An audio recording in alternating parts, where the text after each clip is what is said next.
మా తండ్రి గారు ప్రసాదించిన పాశుపతాస్త్రాన్ని పొంది గాంధీవాన్ని ధరించి కురుక్షేత్రంలో సాటిలేనివాడిగా నిలబడిన అర్జునుడు, పద్మవ్యూహంలో చిక్కుకొని విలయతాండవం ఆడిన అభిమన్యుడి గురించి ఈ రోజుకి కథలుగా చెప్పుకుంటున్నారు.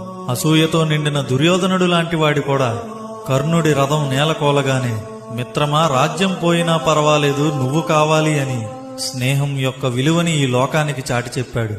అర్ధరాత్రి వేళ అధర్మ యుద్ధం చేసి ఉప పాండవులతో సహా అందర్నీ ఓచకోత కోసి ఎంత పాపం మూట కట్టుకున్నావయ్యా అశ్వత్థామ.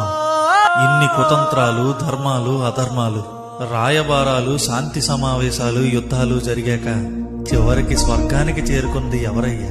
ధర్మాన్ని తప్పని ధర్మరాజు, అతన్ని వదలని ఒక శునకం.